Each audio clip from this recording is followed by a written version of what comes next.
In the fall of 2015, my wife and I packed up our daughter and our black lab and headed for my in-laws' hometown of Shenandoah, a small town in the southwestern corner of Iowa.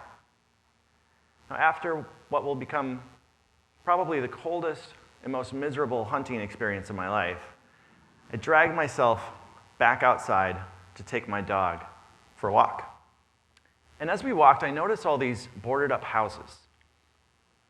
And I remember sitting and staring at one of them, staring at the long grass and the rusting tricycle in the front yard, and thinking to myself, I am witnessing a moment in the death of this town.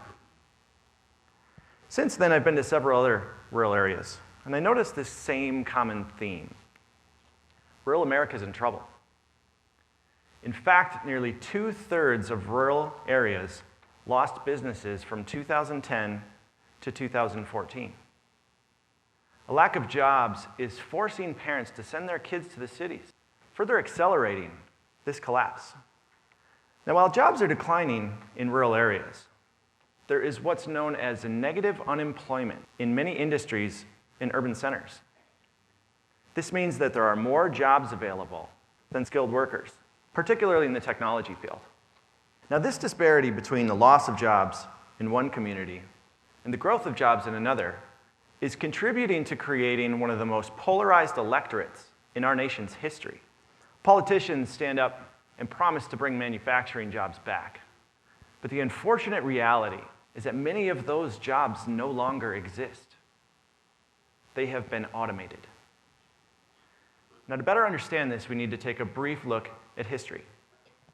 In the 1960s, a philosopher from Czechoslovakia by the name of Radovan Richta coined the term technological evolution.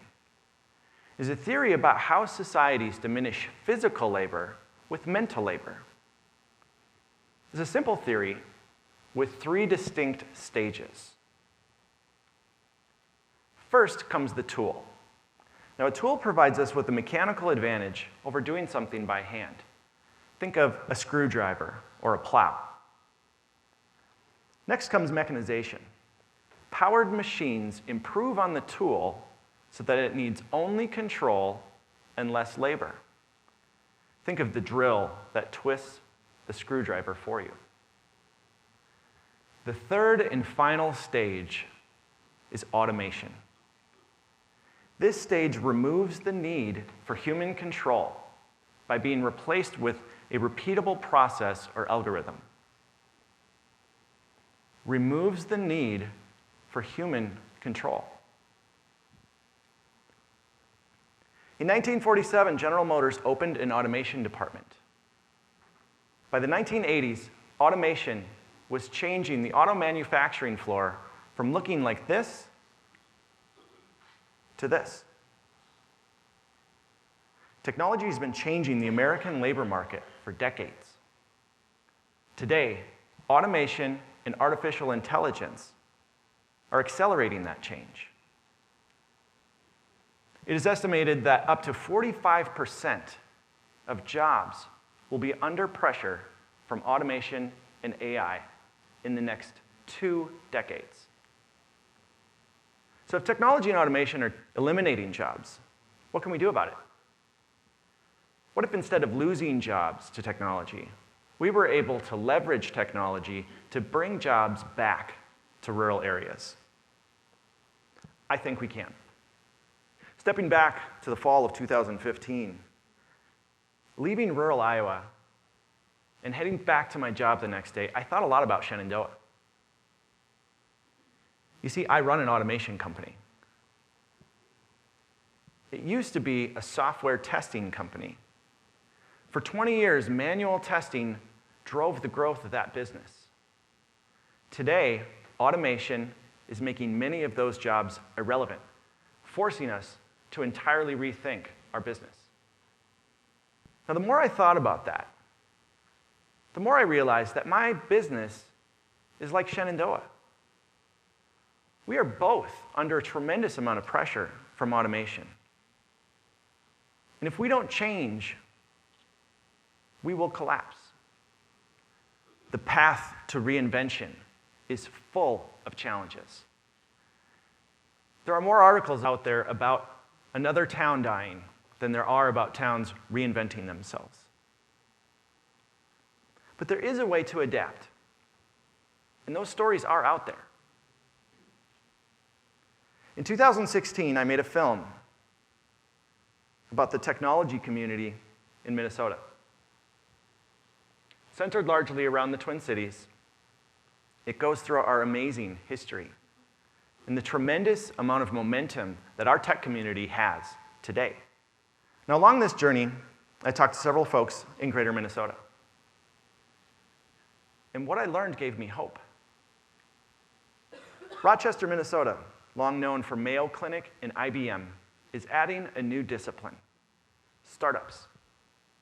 The community there is growing with co-working spaces, meetups, and supporting the local community from sports tech to healthcare.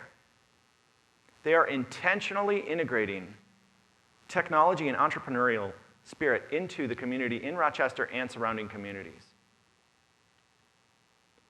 Fargo, North Dakota, long known for agriculture, is booming with tech, specifically drone technology. A group there called Emerging Prairie is helping to support the community by connecting entrepreneurs, giving them platforms to get their work out there. And Fargo is taking something they know really well, integrating tech into that, and becoming a player on a global stage in precision agriculture and drone technology. Red Wing, Minnesota has an effort underway to build up that technology and entrepreneurial ecosystem, and they're focused on education. They're partnering with schools, creating internship programs, and creating platforms for both students and entrepreneurs in the community to get their work in front of people. Now, these communities share a set of common elements that support the development of the technology ecosystem. They have startups, they have co-working spaces, they have meetups, they learn and connect. They have platforms for showcasing the work being done in the community to get it in front of potential customers, investors, or employees. They have infrastructure. Education is focused on digital literacy early on. They have broadband access so that everyone in the community has access to technology and potential jobs. They embrace the concept of the remote worker. Now, these remote workers can be a huge asset to local communities. They can help build up that technology and entrepreneurial ecosystem. All that is needed is a little infrastructure and trust. They're also part of a broader community. They leverage networks like TEDx, Ignite US, Techstars, and other programs to plug into a broader audience. These networks can provide support, ideas, and help build up these local ecosystems.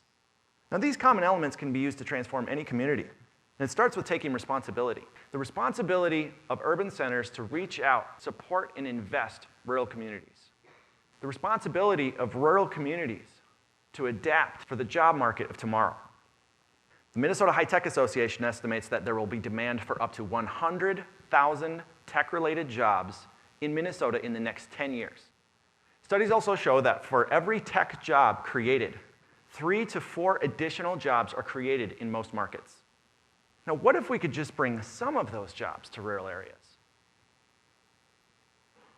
If we can do this, we can put people back to work. We can rebuild those towns. We can fuel our businesses with technology talent at all levels of the organization. We can equalize supply and demand in each of these communities. And ultimately, we can reconnect as a country. You see, this is a bridge project. Communities working on either side towards each other. Both sides appreciating the responsibility to move us forward together. It's up to us. Start a meetup. Start a co-working space. Start a startup. Or start the email that starts the conversation that brings us back together. Thank you.